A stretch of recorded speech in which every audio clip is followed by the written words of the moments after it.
Casey's new studio. Do you want to know why his beard is not gray? Well, we've got the answers to these questions and a whole lot more in a new episode of the In-Ring Wrestling Podcast. That's right. Nothing says peace and quiet quite like the kids getting out of the house. I'm Kevin Kelly, and of course the man who made all this possible, the In-Ring Wrestling Podcast. That's Casey Thompson. Casey, about how many different times did you appear on WCW? Is there an accurate count, an inaccurate count? How many? Okay. I will answer that in 1 second, but I have to tell you something because you know my mind. I will forget. So you know how you see these reels on social media, and it's always these kids doing these horrible spots and stuff like that, right? Yes. So one kid, it was a big kid, like a fat kid, and he got up into the drop kick. All right, it was pretty impressive. But you know what he did while doing the drop kick? No. He slapped his thigh. What? So I posted, why would you slap your leg on a drop kick? And someone else, and I think and you know the promotion, Vermont Wrestling? Okay, sure. You know, those people, that's the group it's from, right?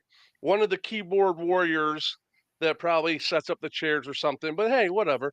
He's like, more importantly, he says, but more importantly, why would you say on your Facebook that you used to be employed by WCW, only have 6 matches, and WWF, and you never wrestle for them? And I just like, whatever, bro. I didn't reply to it because I thought it was kind of just ridiculous. Yeah. And because I know that the IRS sure as hell knew that I wrestled more than 6 matches when I used to get 1099s from every state that we wrestled in that had state income taxes, and all that stuff. So I didn't reply. My son's like, why don't you say something? I said, I don't really care. I said, the difference is they are behind a keyboard and I was in the ring. Right. I did it. I was there. So it doesn't matter if I wrestled one time, it's more than they did. But to answer your question, the most accurate count I can count is many. Many, yeah. Many. Like how many? Honestly, it was years worth of it. Yeah. So you started going like in 92? 90. Okay. 1990. And first match was against Ron Simmons and Butch Reed as Doom. There you go. And it was me and John Allen, and I was as skinny as a rail, and they threw me around like I was a freaking hacky sack. Yay! It was all good. All the way up until what, 99? When did they close? 2001. I wrestled right before let's see, my last television match, was around 2001-ish. Maybe Ron and Don were the tag team champions. Yeah. I remember you telling that story. So you basically, outside of 1989, you wrestled in WCW for just about the entire time that the Turner organization owned the company in some shape, form, or fashion, right? Yeah, and a lot of bookers. Brother. And every time they changed, it was another direction and another way to go. And it's funny because they talk about, a friend of mine asked me, and this is what I wanted to kind of get into with you. They said, I am like just a casual fan. I don't pay attention that much. But I see on the internet that people are saying that Triple H should get fired. And I'm like, what? And I said, well, because some people think it's boring. And he's like, I don't think it's boring. I watch it. It seems like an exciting enough show. Then I may not watch it for a while, but I like it. If I could afford the tickets, I would go. That's another story. But if I could afford the tickets, I would go. It seems fun. Did you see the SmackDown? Yeah. Tickets were $400, I heard, and I don't know if it was empty before. It's kind of, it's really hard to tell when people post a picture because you have AEW activists that all they care is about AEW and they trash all WWE.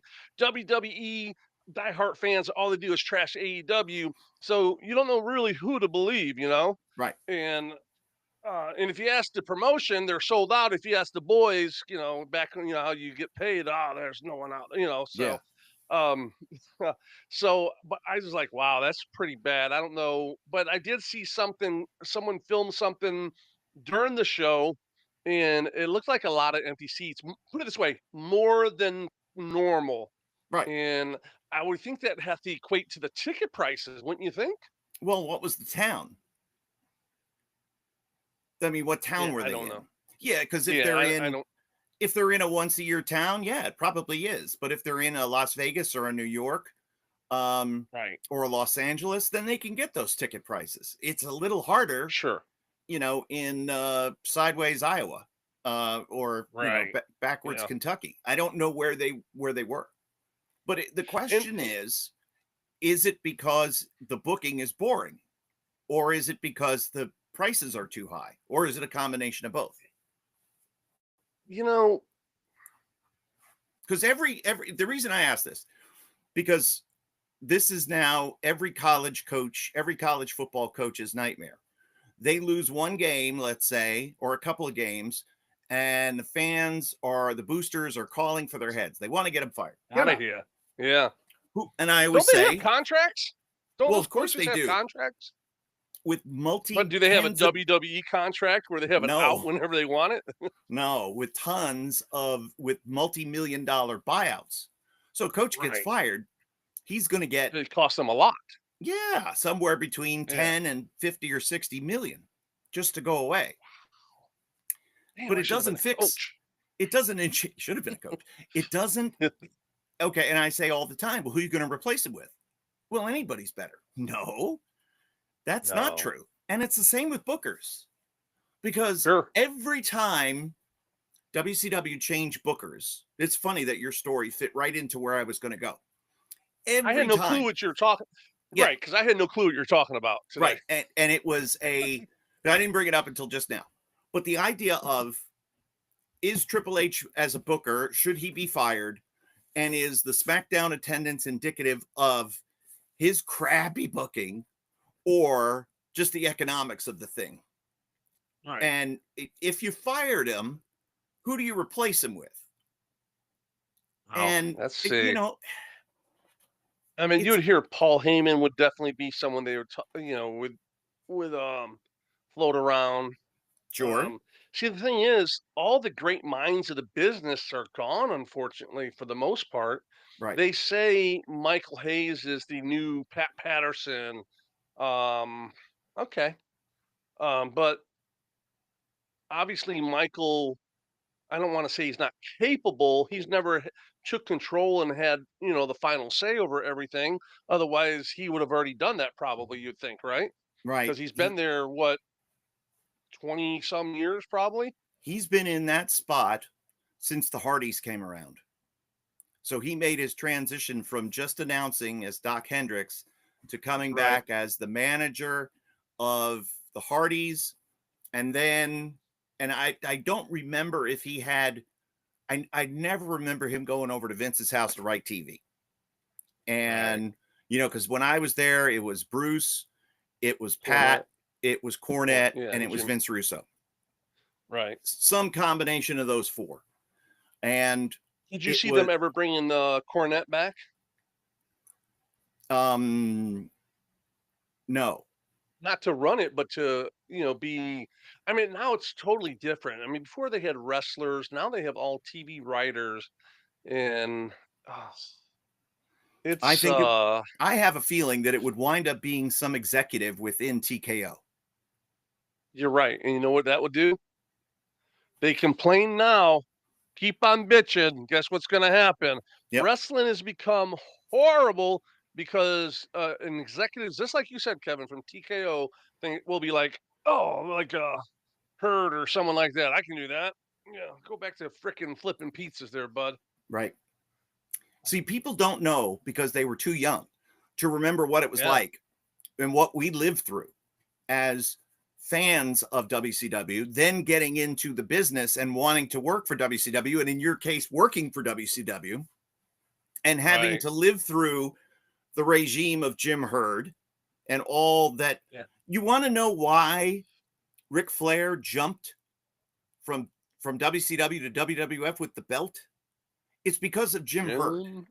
Absolutely, yeah. And no relationship with Ted Turner or anybody saved it, right? Yeah. It's the reason he left. Sure. Why did Kazuchika Okada leave New Japan Pro Wrestling?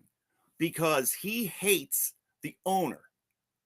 The owner, Kidani, hates him and got to the point where he couldn't take it anymore and he left. Because Kidani's not only the owner of Bushy Road, you know, they trading card company, but he owns New Japan Pro Wrestling, and he's a big mark. Yeah. And a nice guy, but he's always been a big mark. When he was just a money mark, Steve Carino had to figure out a way one night to incorporate him into a match because he had paid his way into a 0-1 match. Wow. So, I mean, that's how far back this guy's markdom goes. And we all know how the money marks that try to be bookers do, huh? It's genius, right? It never works. It always works every single time. Yeah. But I have a feeling that it wouldn't be, you know, and to our point here, it wouldn't be a wrestling guy. Unfortunately, folks, it would be an executive with the same underneath team that's doing the TV writing. So the Michael Hayeses and, you know, but has the final say of butchering it. Who wins the title match? Who wins? Hey, let me ask you, Kevin. Yeah. If right now we had a guy that had a ton of money and said, you know what, I want to have like a TNA level, Ring of Honor level promotion. I want you to put together a who's available and alive today, a booking, a writer's, a booker, or however you want. Who would you pick that is available and say that they would do it? You know, like say, you know, Cornette doesn't want to do things. Just say hypothetically, he would do it if you called him. Who would you want? Well, I would want Jim. You have Jim, you have Dutch Mantel. You have some good guys still out there. We do. I would have Dutch Mantel involved. I certainly would have had Kevin Sullivan involved. So with Jim and with Dutch, I think that would be it. Then I would start to build up some people underneath them because you don't want too many cooks in the kitchen. And I want the guys working together who are going to get along. And Jim and Dutch get along famously. They're great friends. Okay. And this, of course, is all hypothetical because the idea of Jim Cornette taking on this responsibility, as close as I am with him, and if I said, please, pretty please, with sugar on top, he would still say, no, are you effing crazy? I'm not doing it. Yeah, exactly. But, you know, and Dutch, of course, hasn't been in the best of health over the last couple of years. I'm not sure what his physical capabilities are, but you wouldn't necessarily need them to be physically there in the building. Well, I'm trying to think of who's available. And, you know, you'd want to make some calls. One guy that I would probably get involved just because of his social media audience. And I don't know how it would work out. And I don't know what kind of mind he has for the business, but I would ask Maven to be a part of it. Right. Okay. And the reason is Maven is current enough and younger than all of us, younger, and yet has a sense and a purpose and a maturity about him to be his own man outside of wrestling. Right. And he's got, you know, 600,000 YouTube followers or whatever it is. Right. Not bad. So those would be the type of people that I would look at. Then I would just find a bunch of I would try to talk to wrestlers who know the business, and that I'm not going to have to fool around with, you know, like what kind of deals are like a Mike Mondo, for example, who's in NWA. I know he knows Cornette and his booking and what he wants inside and out. Right. So you want some of those guys who can take the message and deliver it and show through example, this is what Jim wants. This is what Dutch would want. You know what I mean? So you have to have Someone just said, people. what about Bubba Ray Dudley? Well, there's another one. Okay, now Bubba Ray Dudley is very smart and certainly very gifted when it comes to booking. How he gets along with others would be the only question that I would have, because Right. And that's just it. I want him, and I think Eric Bischoff commented on it. And Bischoff is a name that you would obviously want to talk to and at least pick his brain and maybe have as a consultant. Right. Because he knows, do you mind? I'm working. I don't care. Every time I come down here, you're woofing at me now. What is your deal? Anyway. There you go. Do you have any thoughts on who should be the booker of our mythical promotion? No? Reese. Big Chocolate Lab. Anyway, oh wow. I would yeah, she's beautiful. I would have I'd have the conversation with Bischoff. I'd have the conversation with Bubba Ray Dudley. And that's kind of where I would start. Who, you know, a different crew of guys, who might you relate to, reach out to? I think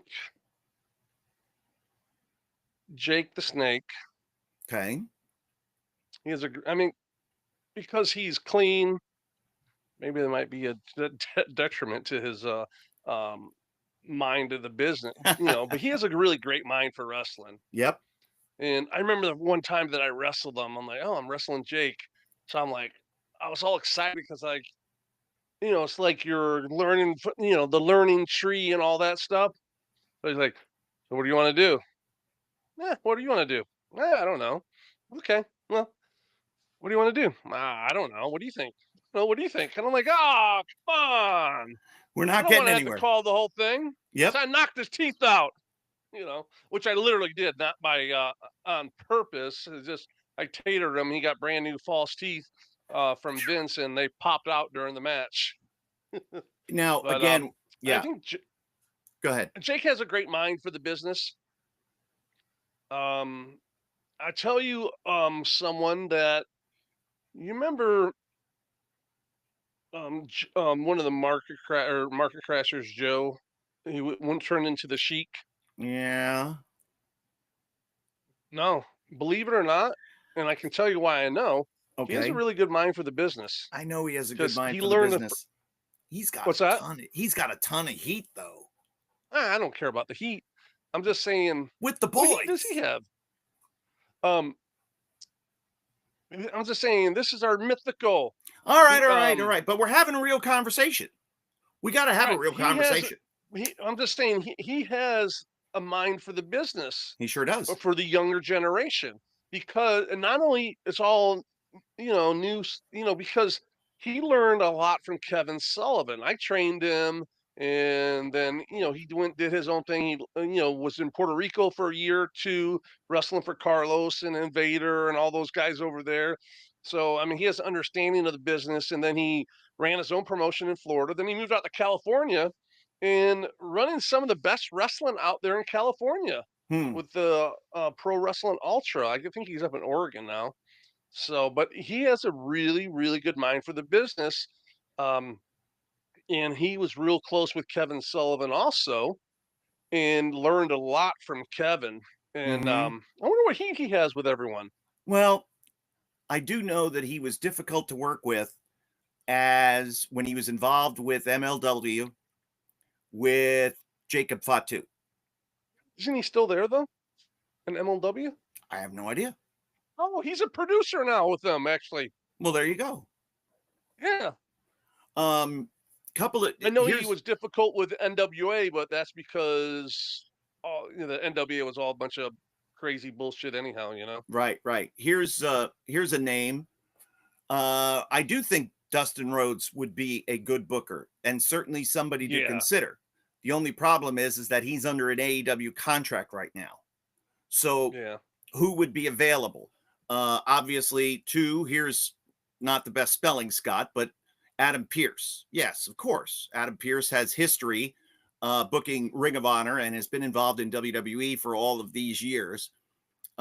There's two names that I obviously would want involved. One would be this name, and the spelling here is good on this one, Bob Evans, to run the training school onboarding. And the other name, and I don't know, I can't remember his WWF tag team name, Darren something, but Fred Rosser. He was tag partners like with Titus O'Neil, and this is probably going back 10 years now. Darren Young, he was in Nexus. Okay. He's 42, and I know that just because he put up today's his birthday. Happy birthday, Fred! And you know who else's birthday was yesterday, the day before? Who turned 81 years old? Bugsy McGraw.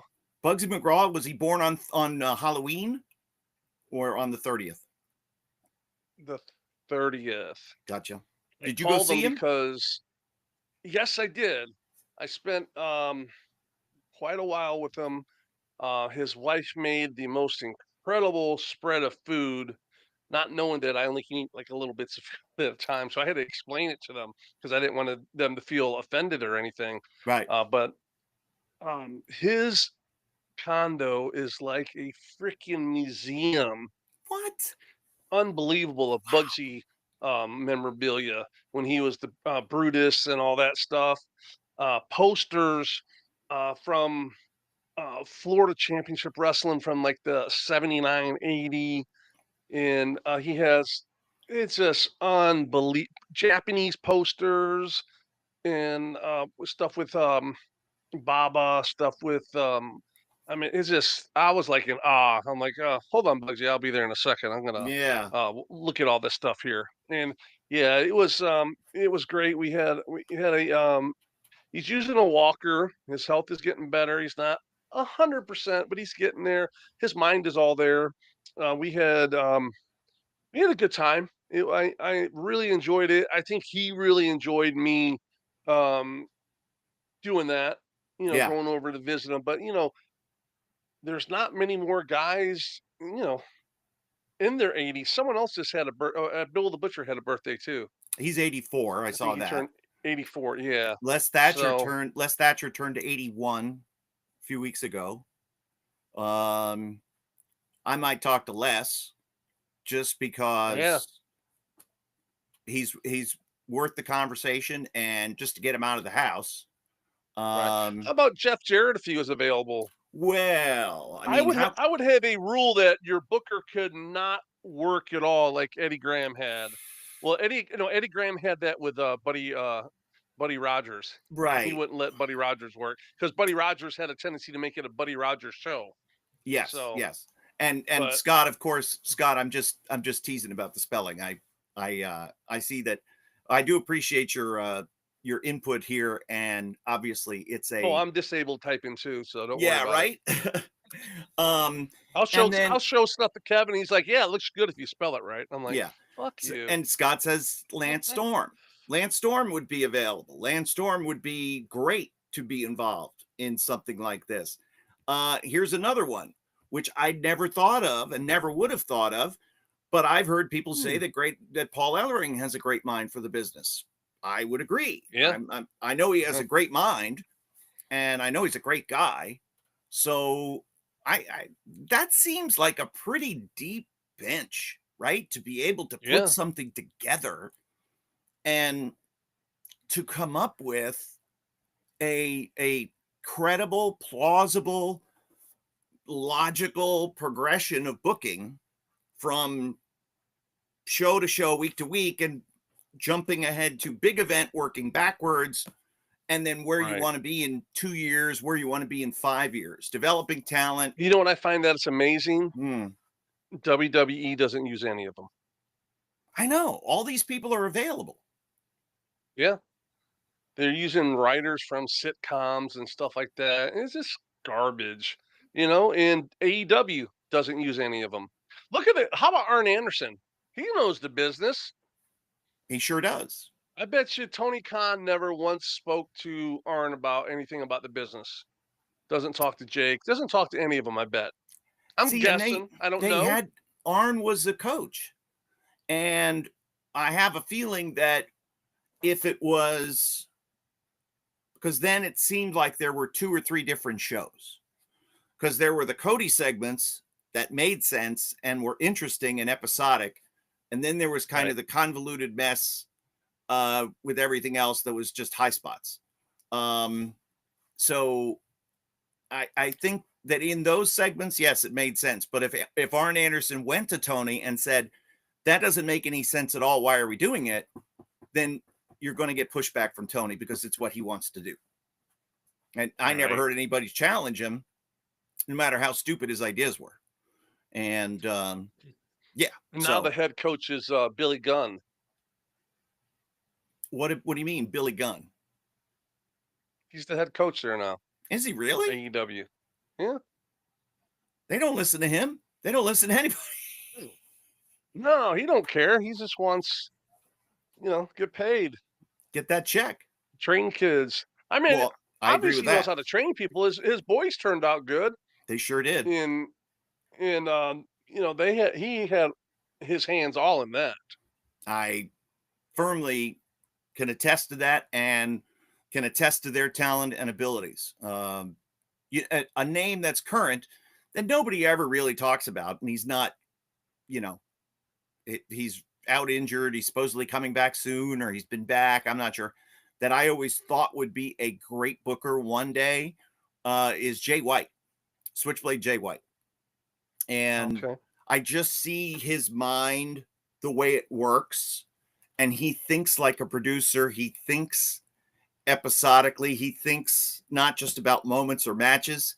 He thinks about the implication of the matches down the road. And if we're doing this here, then what does this mean for here? Type of questions that he would ask. And when you ask those type of questions, I told them this. I said, if you want to, you could be the booker of New Japan one day, because he has that type of mind. But who knows? But yeah, I mean, okay. Let American guys book over there? Well, sure. I mean, Rocky Romero's kind of been involved more as a liaison than a booker, but certainly has some say. Brad Riggins and Dory Funk kind of what's going on. But no, the Japanese company's always going to have a Japanese booker. That's just the way it is. Right. 80 to 90% of the talent is Japanese. So those are the conversations you have to have. But you can have a very influential foreigner be involved. And I wouldn't have a problem with Rocky. I wouldn't have a problem with Jay White, for example. I wouldn't have a problem with anything in that regard. I'm gonna throw a name at you. Yeah. Scott D'Amore. Well, Scott is available. Yeah. Yes, he is. And if you wanted Maple Leaf Wrestling, is that his? Okay. It is. And I think Scott would be very, very good and knows the current landscape of the TV. See, that's part of it too. It's like, okay, Casey, our money guy says, go out and make me a wrestling show. And we hire all these people, but we don't know who's going to shoot it, record it, produce it, get it on the air. Right. Scott could really help in that regard. He knows, he knows the people. Now, here's another question. What about some women's? We want to have women involved. Yes, we do.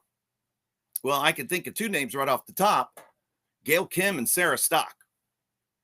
And we don't need to go much further than that. There's others, but holy moly, those 2 would be awesome to have. How do you think, boy, how do you think that would go over in the locker room with taking directions from a woman? I'm not trying to sound that way. It's the, question that would have to be asked. If someone's putting up the money and they want to have a woman do it, that's historically has never happened probably. True. At any major organization that I've ever heard of. Women, the women producers generally will produce the women's segments, which I agree with, because I wouldn't want to be. Now, Dr. Tom was heavily involved in producing the women's matches in WWF when Sable and Sunny and Luna and all of them were there. And then it was Finley And after, in TNA, when the women's matches were drawing the highest ratings of every episode, Dutch Mantel was putting those together. He had a tremendous talent roster, some of the best of all time when you think about it. Yeah. But yeah, it's difficult. And I know that some wrestlers, some current wrestlers have talked to me privately about, I feel uneasy when I'm given direction by a woman. And is that wrong of me to feel that way? And I've counseled a couple of them. And I'm like, it's just like any other producer. They want a good match. They want the same thing you want. And if their spots don't make any sense, you treat them just like any other producer. If their spots don't make sense, doesn't matter whether it's guy or girl. You talking to someone about the business, you can talk to someone in 3 minutes and understand if they know the business or not. Correct. So, I mean, man, I haven't really talked to any female, and it's not because they're not out there. It's just I haven't, had the opportunity to talk to any that could really just sit there and talk about the psychology of the business and everything. It'd be interesting to do. Yeah, you would learn a lot. I know that, when you talk about, and Sarah Stock, of course, has been in the crosshairs with the AEW sickos over the last few weeks because she used to be a coach in AEW and never held back in her opinions to me or others, same as Jerry Lynn, same as other coaches. Yeah. And when she spoke out against the fish tank spot with John Moxley, right. John Moxley, Darby Allin. Again, it's one person's opinion. Some people agreed. Some people said it was much ado about nothing, but the AEW sickos attacked her for how dare you speak out against the product and went far, deep, and wide to try to discredit her. And she was like the Matrix. She just swatted them all away. And it was one brilliant post after another. And I already was a huge fan of Sarah Stock. And this most recent display of her brilliance made me like her even more. Now, she laid out, and I can't remember, it was at the Forum. I think it was Wrestle Dream a couple of years ago. And I said this last time we were together here on the show. She laid out the finish for a 3-way women's match on the first Wrestle Dream from the LA Forum. It was on the undercard of Shane Strickland and Hangman Page. For those of you that might be looking it up. The 3-women match on that pay-per-view had one of the smartest, simplest, most effective finishes I've ever seen. And that came from Sarah Stock. That was the first thing I did because I was sitting on the sidelines that night. And so I was sort of in the rah-rah chair. I was jumping up and down and was like telling everybody how great they were when they were great. It was a really good pay-per-view. Mm-hmm. Again, I loved all the talent in AEW and was a huge supporter of them and just thought they were great. A lot of my concerns were always on their long-term health and safety. Why do this? Why do 5 when you can do 1? Conversation. Yeah. But Sarah laid out something that was so brilliantly done, just played into the dynamics, the physics of the match, that the first thing I said was, oh my God, who came up with that finish? And Sarah said, that was mine. I said, oh my God, what a finish. That was amazing. That was amazing. I freaking loved it. So I mean, that would be definitely a conversation worth having. And Gail Kim was already an executive in TNA, so how about that elephant in the room, Vince McMahon? Woo! Hang on a minute. He's available. What you're saying, Casey, is that if we started a mythical promotion, if a billionaire handed us a boatload of cash and said, go make me a wrestling show, I want to compete with TNA, I want to do all this and that, we should call Vince McMahon? That's the first person I would call. Damn, son. That's the right answer. That's the right answer. We're going to get a lot of heat for that. I know we're going to get heat for it. You know what? And let me tell you, and going back to what Sarah Stock was saying, when she was fighting off all the sickos, she said, and got heat for it, that Vince was always nice to her and treated her with respect. Right. And none of us are excusing what he did or making excuses or waving it away. But Casey, you got to call Vince. I got to call Sure, Vince. absolutely. Yeah. I never even thought of him. How could I not have thought of Vince McMahon? But that's the right answer. Yeah. God, that's the right answer. You'd get so much off it, not even the knowledge of the business, but just him being involved in a promotion would be 5 legs up or from right off the bat I because know of this. who he is. I know this for a fact when I was there, that if Vince was too far away from being on TV, being on Raw on the USA Network, the USA folks would politely raise their hand and say, "Can we get Vince back on the show? Because he's a draw. He's awesome." Yeah. And Well, he's probably the greatest heel ever. as far as and what they always looked at, who does the casual fan know? Yeah. Well, they knew Vince McMahon. And And he'd really be the greatest heel now. it would be. He would be. Okay, so let's go back to the original supposition. Triple H is boring. Every fan says, we need to get rid of him. And TKO says, we're listening to the fans. And we're going to replace him. And we're going to bring back Vince McMahon. I mean. Oh, that would be great. Uh, Their stock share was go up tremendously overnight just by hearing Vince is coming back, I bet. It would. It definitely would. I mean, they would do their due diligence in digging into this legal issue. Right? Oh, how about this? Yeah. Tell me this wouldn't be phenomenal. So, just like you said, they're getting rid of Triple H. Yep. So they brought in Stephanie McMahon. Well, there you go. Now, wow, imagine that bedroom. There's so much, and of course, if they promoted from within, next man up would probably be Shawn Michaels. Yeah. Shawn or Stephanie.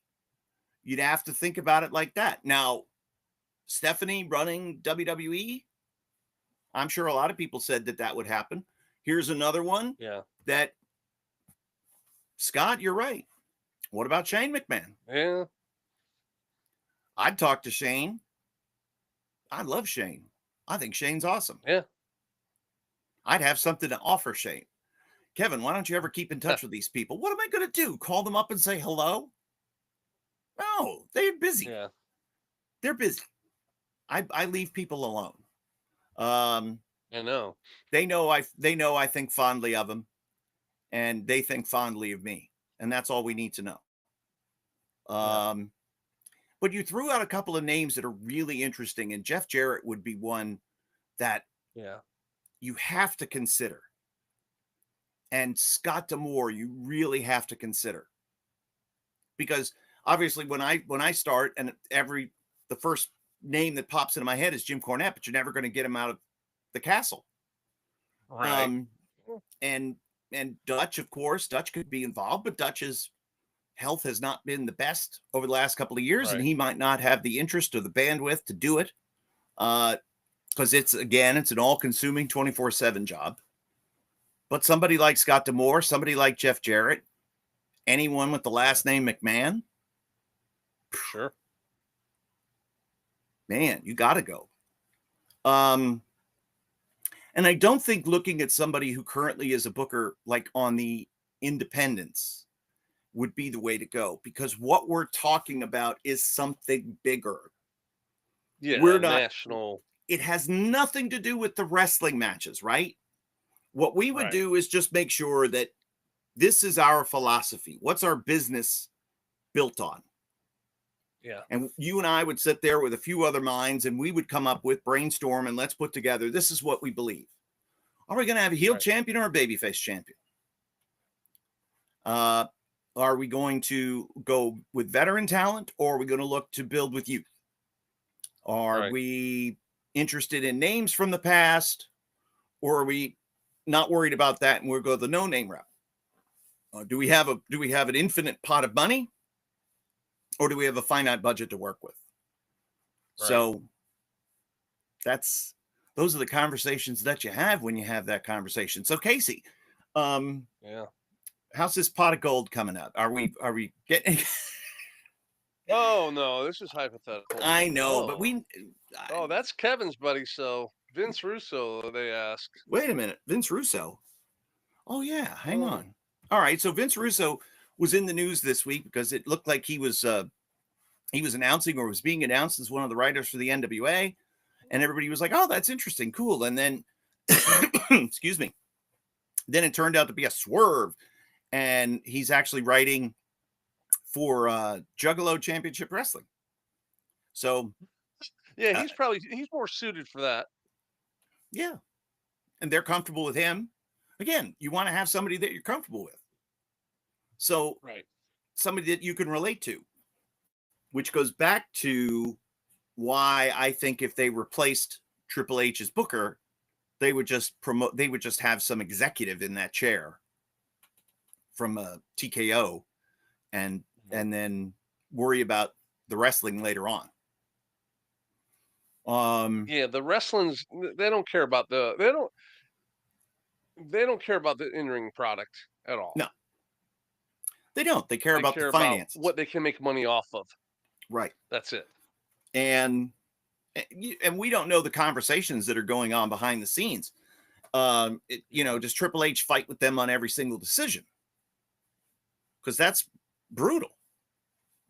Yeah. If you're dug in, like when Jim Cornette was writing with Vince, they didn't fight, like cats and dogs on every decision, but that was more when Russo was involved and Cornette was trying to explain to Vince how he thought all of Russo's ideas were stupid, and here's why. And example after example after example, and that led to a lot of heat between those two, which Vince McMahon loved because he enjoys it. And he got a tickle out of it, and so that's the reason why he kept bringing Russo around, and he listened to Russo. He liked Vince, and through that filter, they turned out some pretty damn good TV. But yeah, we don't know what kind of conversations are having or being had. We don't know who's yelling and screaming at whom, if there is any. Right. I'm not sure. Obviously, if they're looking at the bottom line, I would imagine that the biggest thing that they're focused on is budget. So how much we're paying these wrestlers then for what? Oh, yeah. And if they're seeing a bunch of empty seats, it means tickets aren't selling. That means, why are we paying all these people? And then does Triple H put the brakes on and say, well, wait a second? Or does he go, as Johnny Ace would, well, I agree with you, fire everybody? So here's another one, which I do like. And if Cody was available, hell yeah. I think that's what his end game is going to be. He wants to live out his legacy as behind the scenes running the show when his in-ring time is over. I think so. I think he'll do good. I mean, one, he has all the journals, so I mean, he has. I mean, you don't have there, but you have all the journals to be able to refer and study, and then you mix it with current stuff, and you probably can come up with some really cool things, I bet. And when I think it took Dusty. So Dusty was the booker Starrcade 83. And then in 84, he was getting his talent lined up. And then 85 is when things started to take off. And then, of course, 86, 87, peak years. 88 still peak, starting to show some creaks as they expanded too far and wide beyond the Southeast. And then, of course, leading to financial difficulties for the Crockett family, which then led to them selling in 89. Casey debuts for them in 90, and all is well. Hey, did you? Okay, so all the bookers, the K. Allen Frys, the Bob Engels or whatever their names are, all these suits, right? Did they ever come around to TV and say, go get them, boys, you're doing a great job, or some stupid thing like that? To be honest, no, I never knew who any of them were. Hell, I didn't realize who some of the bookers were until after a couple years where I like kind of started figuring out what's what. Mm-hmm. I knew Dusty was the booker because I knew Dusty, and but we had I was under Ole Bill Watts, you know, Wow. when Bill came in and you took all the pads away, you couldn't go over the top rope. You had to wear a ring jacket. I mean, you couldn't wear the same color as the other guy you're wrestling. I mean, all kinds of really peculiar rules and everything. So and then you know Kevin Sullivan, and so it's yeah, there's a few of them, but it changed a lot towards the end because like when Bischoff became the president, it he in the end he was in charge, but they'd have Kevin and then have like a bunch of assistants and things like Mm-hmm. that. So, but it was uh it was different than when Dusty was there because Dusty was the boss as just being the booker. Kevin Sullivan's the booker, but Bischoff was the boss. Right. So it's they I guess because Bischoff was more hands-on than whoever um the suits were, because Bischoff was the suit, so that's why, I Mm-hmm. guess. But the other suits, I remember. Um, yeah, I don't remember seeing many of them around. Doesn't mean they weren't there. I just don't remember. Right. It's interesting when because again, I never worked in that atmosphere. When I was in, um, the only ownership change that I ever really went through was Ring of Honor, when it went from just Kerry Silken owning it to then Sinclair Broadcast Group owning it. And Right. even that didn't lead to a lot of changes. It eventually Cornette had enough and went home, and then it was Delirious, and then I was under Delirious. That was how that worked. But it was the same people in charge of WWF when I was there. It was Vince McMahon. It was the Yeah. same people in charge of New Japan when I was there, even though there were different presidents. It was the same booker. Everybody knew who to go through.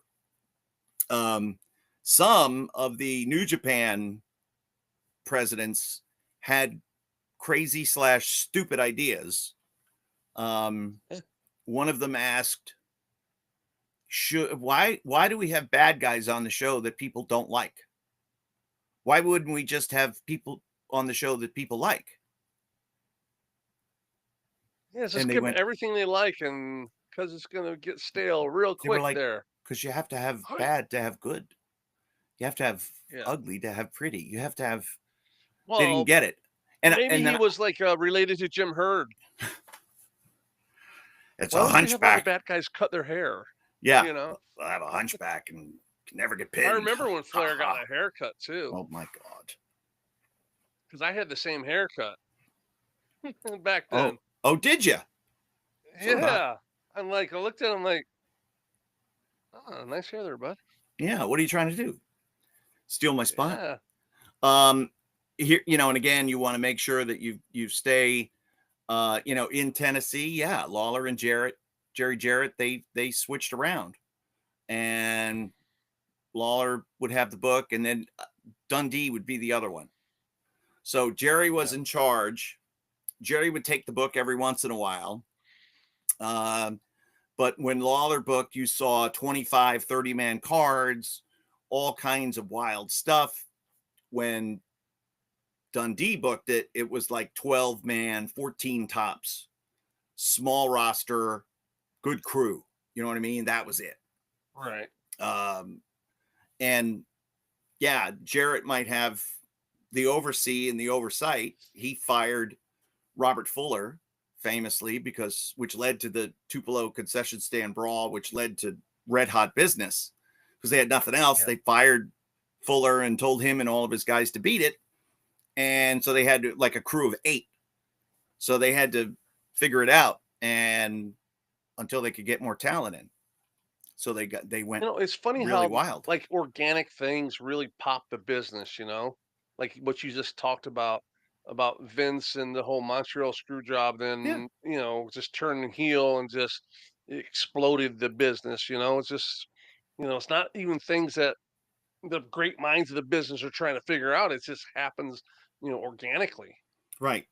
And, something that you had said earlier was Eddie Graham's rule about not, at least for Buddy Rogers, not being on top and being the booker.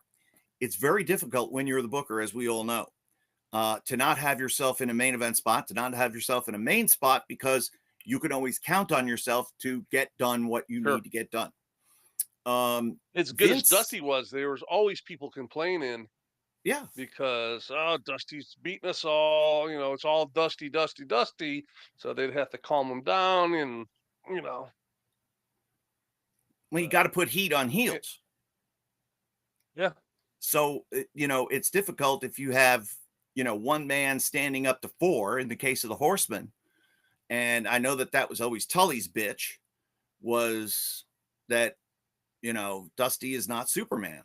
And we need to get heat.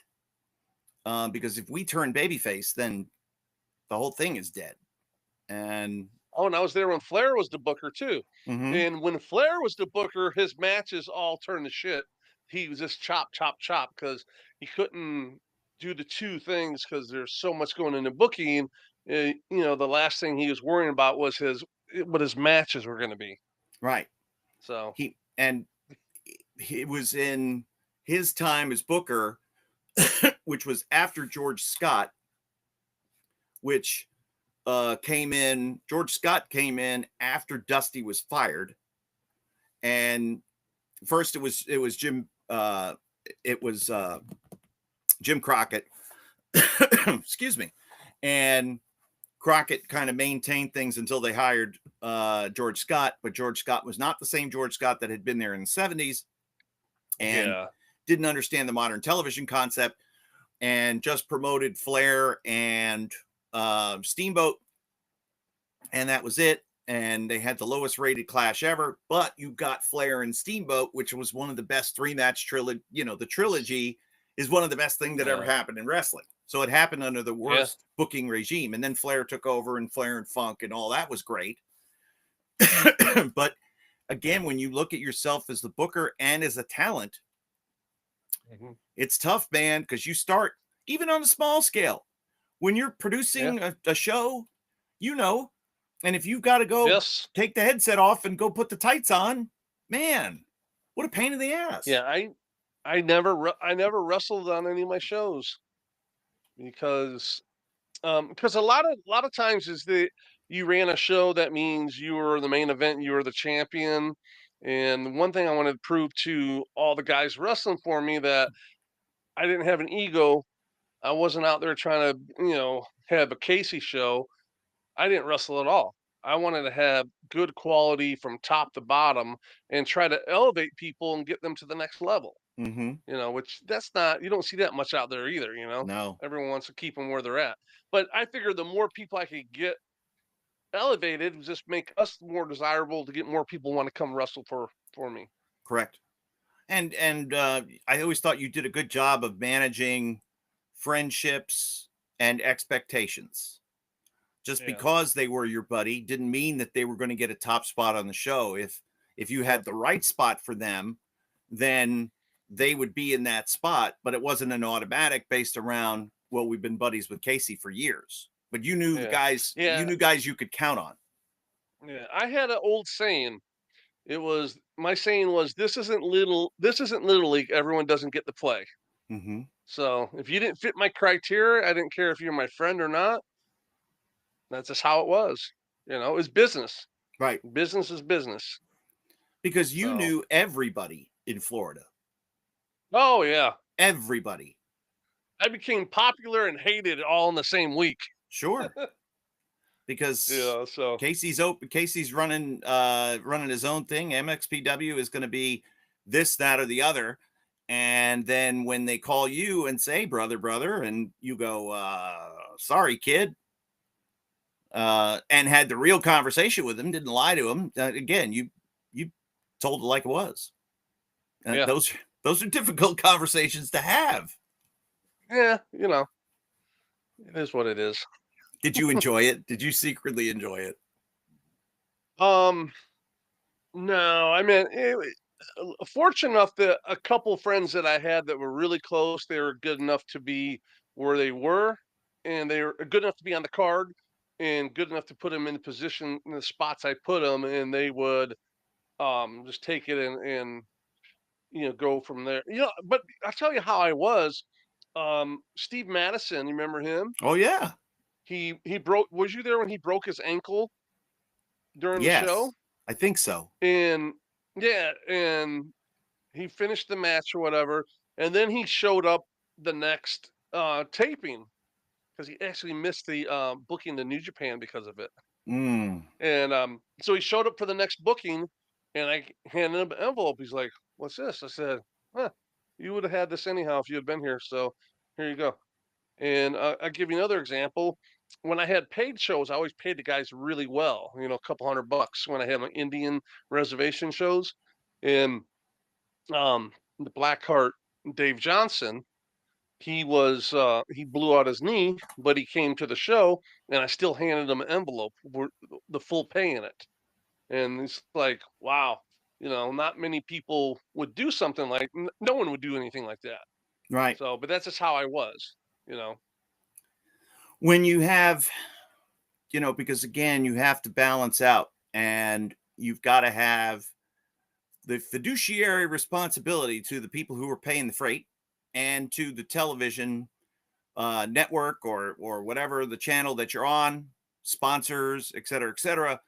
Plus, you have to manage friendships and egos and this and that. You've got to bring the right elements into your locker room. So Yeah, absolutely. it's a real tricky balance. It is, because there's a lot riding on it, and you got to get it right. The way I hear it, it seems like Triple H is well liked, and I don't hear a lot of disgruntle. Now, Right. either that or the disgruntle is very muted because they do a good job of keeping any issues out of social media, which is a good thing. Well, the thing is, he put his time in. Mm-hmm. He did what they're doing. He did the grind. He worked hard. So you can't really say much to him. Right. It's like he's the kind of boss. He's never going to ask you to do anything that he didn't do. Vince didn't do any of that stuff, but Triple H did. He Yeah. was talent. So he's just talent that became office, and that's a tough thing too because you got to be you have to be the bad guy when it comes to your friends and stuff like that. Right. And it's got to be hard for some of the guys that were real good friends to know where that new line is going to be. Mm-hmm. So it's I'm surprised um Sean Waltman's not up there though. That's true. And Because I Billy Gunn was. They right. had him at training at NXT and everything, and then whatever happened, he um test positive for PEDs, but it wasn't through the company. It was through um, a powerlifting contest he was in. Right. But it was prescribed from a doctor, so it was totally legal. But they were like, we have to let you go because of that. Right. Some BS stuff. But I Yeah, guess he's better off. you got At least Sean now. Waltman. Sean Waltman, I know, I'd heard that he was down doing a guest coaching thing. And Yeah. obviously, if you could tap into his mind, his creativity, because he loves the business, he follows the current product. He's a big fan of, different people, and is an open advocate for just about everybody, which is great. You'll get you'll get the real story and the real feel, but you could be a champion for everybody outwardly, and privately go, this person has it and this person doesn't have it. Doesn't mean they're a bad person and I wouldn't put them on the card, but as great as they It is are, what as it much is. as It's I like them, business. yeah, it's business. Yeah. Because And that's the different, and you can tell the difference in those people, in those kind of shows out there, by people who, you got the Frank Goodmans that, are going to have all the ticket sellers that, right, 5 matches, or people that are selling all the tickets. I couldn't do that. I couldn't uh up with the integrity of the show, because that I rather not would rather not run a wrestling show than to have ticket sellers and have a ticket seller battle royal. And I didn't even like using um coaches and stuff like that when I ran their show. I just, just that's, I guess, the old grizzled asshole in me or whatever. That's how I was. well, but again, But if you're putting, and this is something that I know I said all the time with Ring of Honor, I don't think we should have dark matches, because the first match that people are seeing is going to be two hopefuls who would love to get a job, or 4 or 6. If you want to right, have, a dark match, so to speak, and you want to give guys a tryout, whatever, have it in the middle of the show. Have it right after intermission. right. But, and part of my rationale was, if we have local photographer, local press at the show, they're going to be there. They're going to shoot the first match and they're going to get out of there. And Oh I would yeah, want yeah. them to see stars. I wouldn't want them to see hopefuls, who may not look as good as the people that I'm paying a lot of money and really understand their business. I'd want a Roderick Strong representing my company in the ring. I'd want an Eddie Edwards. I'd want a Adam Cole. I'd want Yeah. a Jay Briscoe, somebody like that, that's going to get the press attention locally, as opposed to guys who, may have a little indie buzz, or may just be somebody that we like, maybe somebody who helped out a lot. We put guys on the show in Ring of Honor all the time who came and helped out and busted their ass to Oh try to wow. put the show together. And we knew them. We knew who they were. It wasn't like we've never Right. heard of you before. But a lot of times I'd go to Cheeseburger. I would say, hey, anybody really stand out today? Because we need one person for a tag. I'll tell you, Kevin, so-and-so over there, yeah, we've seen him before. He came early. Oh He wow. stayed late. He's a great guy. He worked his ass off today. Okay, cool. Hey, come here, young man. Thanks for all the hard work today. You feel like wrestling? You got your gear? Yes, sir. All right, you're in the tag. Yeah. You're going to take the fall, but they See, go out and do great. I was just the opposite when it came to that. I didn't want all those guys there, a million indie guys coming there to set up and all that stuff, because and I had people tell me, "Oh my God, it is so hard to get on one of your shows. What I got to do?" Because I used who I used, Right. and I had a lot of people were like, it aggravated them, but I had a certain, you know, I guess, qualifying factors.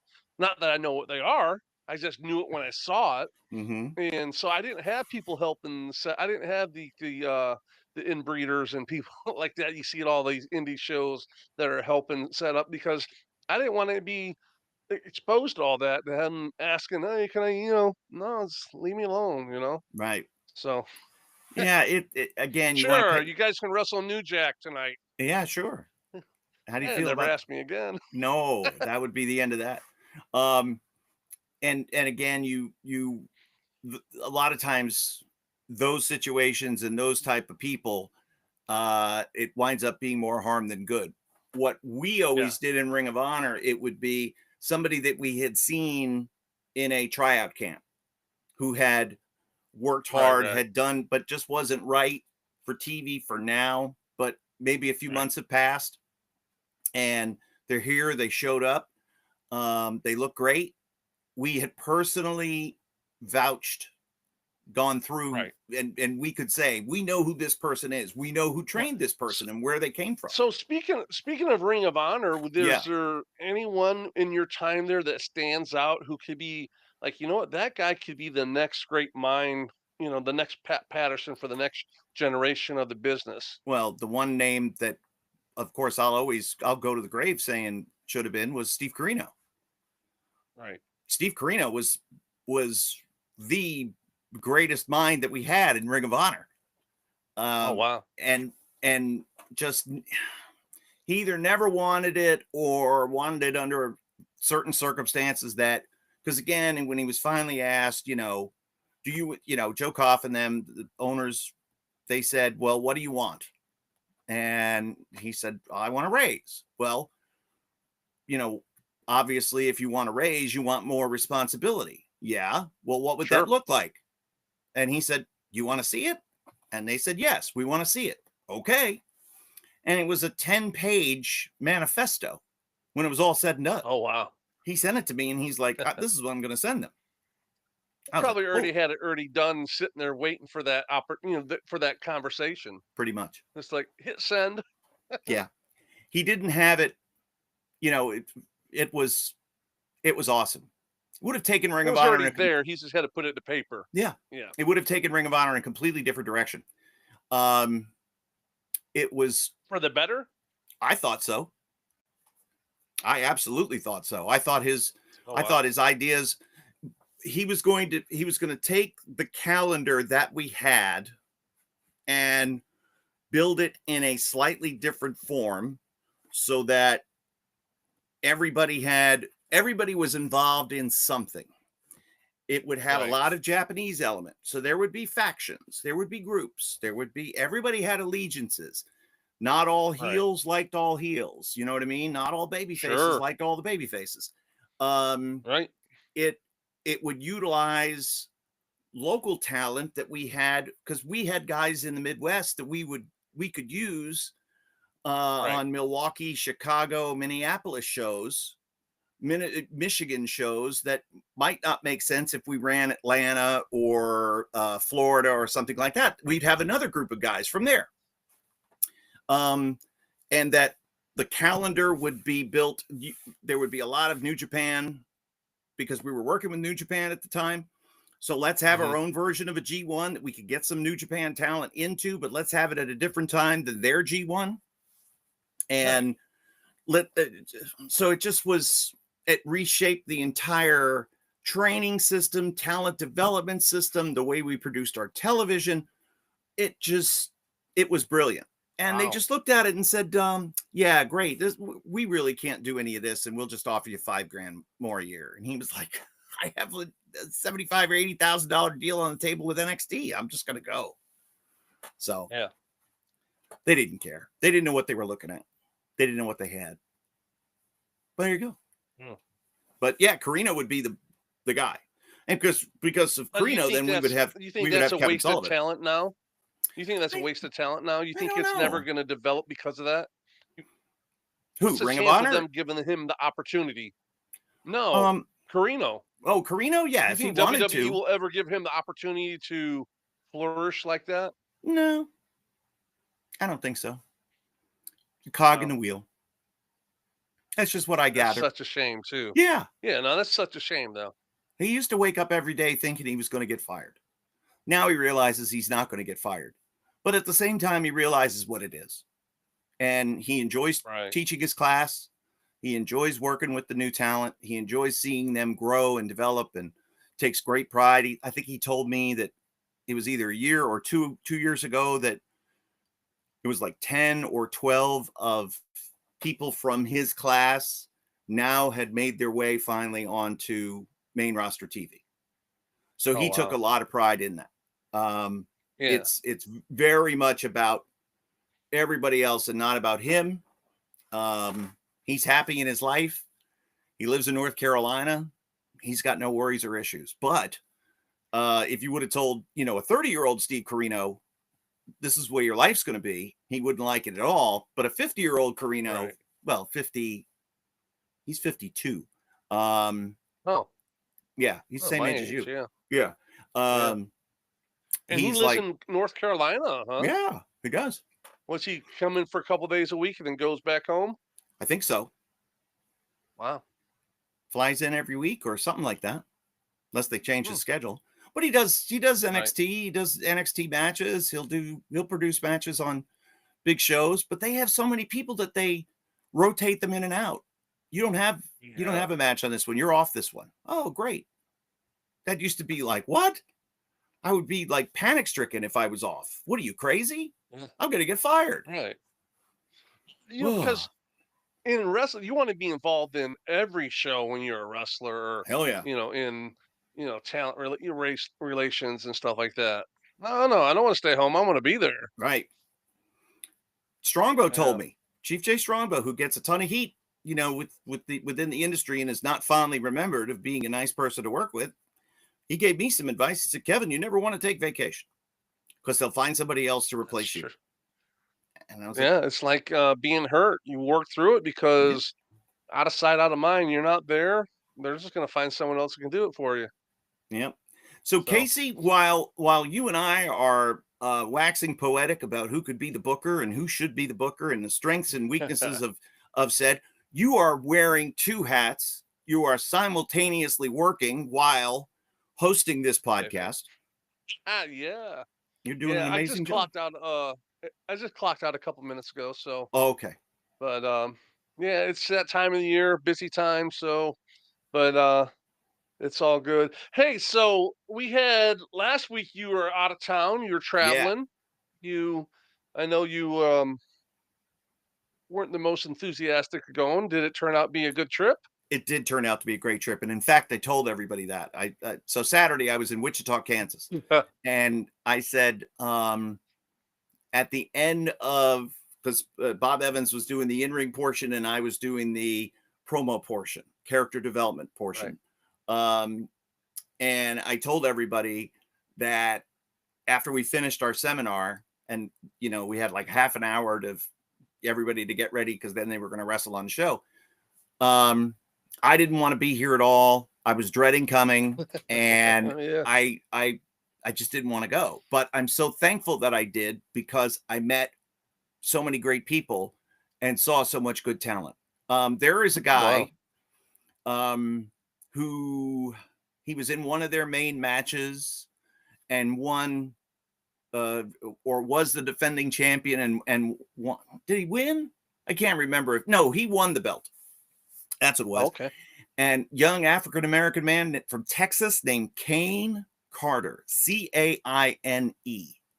Kane Carter. And I want you to remember that name because it's not going to be tomorrow, but maybe within 2 years, if he kind of does what we wanted him to do, he could get there. He's got to spend a little more time in the gym. He's got to start looking the part. He's got to get some new snazzier gear. He's got to look like more of a star, but he has a star presence. He has the right mind for it in terms of, I'm not going to, throw myself on my head to get a reaction, and understands that it's a patient man's game. But at the same time, he's got to start moving the ball down the field. And one of our big things was, you got to come to the building and you got to look like money because you are money. Yep. And that may mean just finding a suit that's inexpensive that you repurpose, that you wear quite frequently. It doesn't have to be new. It just has to be you. Yeah. One of the biggest questions I get all the time is like, new talent getting in the business. What would you tell them? I said, it's from A to Z. Spend money on your gear. You want to look the part. You want to look like you're a star. You want to be tan. You want to be in shape. You want to have everything. And I said, then you want to work on your promo skills, your in-ring, your footing, be in the right place, the right time. It's literally A to Z. And then you got to be lucky to make it. So you got to do all that, and then it's like winning the lottery. Yep. Exactly. Yeah. So you're off, and we did a vlog.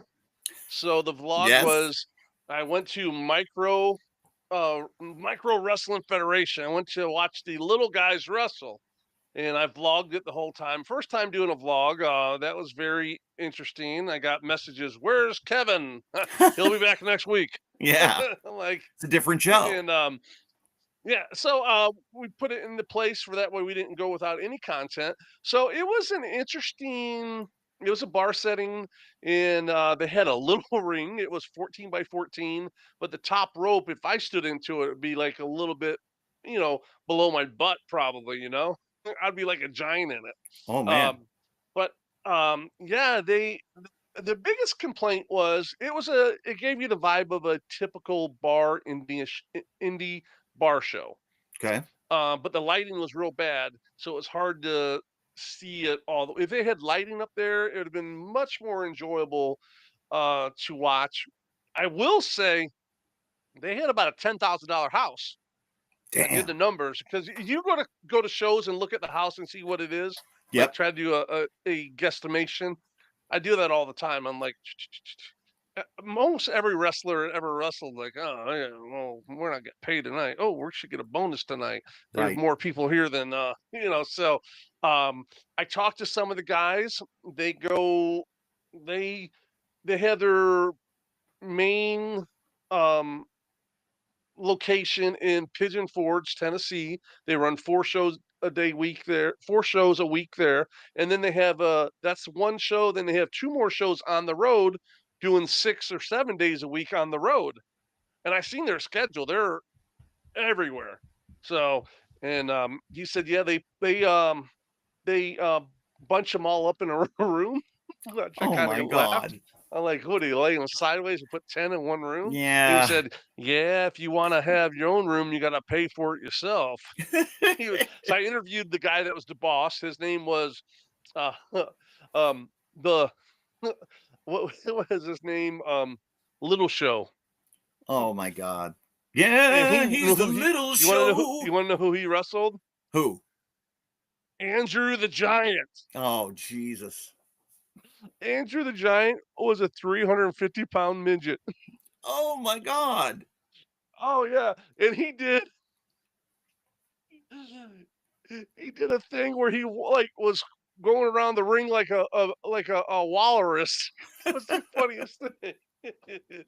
um, all in all, and then I interviewed one of the other little guys. His name was Mr. Nice. He was in the main event. It was actually a pretty decent little match, nice little finish, and they had and everything. Um, so I interviewed a couple of them and showed some of the clips of the matches and stuff like that. It took forever for me to figure out how to edit it, but now I do. So I learned something. So it was a positive thing. Good. Um, all in all, it was worth getting out of that. Me and my girl went, and she's like, you know what? It was worth getting out for the couple hours of the house, doing something. So um, I did find out that the little people or midgets or whatever they get called, there's like about 5 or 6 little midget or little people federations out there, like indie groups. Yeah. Is like just like they're everywhere. I didn't know there was that many little people in the world, and they all wrestle. Yes, they It's do. so funny. They're running. Do Oh, they have oh like yeah, I said so. outlaw groups running opposition, trying to steal their towns? What are they Yeah, doing? yeah, because my son's like, yeah, they got some other ones called midgets versus dwarfs down here, down in South Florida, and so I asked the guy. I said, what's the difference between all the groups? He's like, well, the home base is group like 3. We're group A, or 1, 2, 3, or ABC. We're 1, and group 2 has females. We have no female talent. They have female talent. And I'm like, well, which one would you rather be on? He's like, oh, I'm the one I like to be on. So I'm like, that's not what I would want to be on. But it was fun. It was I've been to many shows like that, and so it was about a $10,000 house. So, and Damn. it wasn't as big as what he says they normally get. So, because they got the whole house, the whole house was theirs and everything. T-shirts were like $45 a piece. I'm like, nah, Damn. I was gonna get one. I liked it. I do remember Short Sleeve Sleep Samson. I Sands. love him. He's great. He's I don't know if he's still like super active as a wrestler, but I know that for years he was the guy that if you needed a midget match, you would call him and he would probably know, hey, I'm in somewhere Ohio and I need a midget match, or I need a midget to wrestle the other midget. and he might know somebody for you to call. But I know So Cody Chaz Hawk. from the Headbangers, Yeah. he told me that him and Glenn, the office called and said, "Hey, we have all the little midgets coming in from Mexico. We'll pay for your rental, throw you a couple extra bucks, drive them around, right?" So they threw them all in the back and Super put on the Astro radio. stays. Yes. None of them spoke English. Nope. And finally, after about a day or so, they realized, oh, I guess we got to feed these guys. They're like, oh, we hungry. So I had to get Chaz to come on and tell the story. It was a pretty funny story when he was talking about how they almost starved all like the mini Vaders and all those guys when they came in to do all that stuff.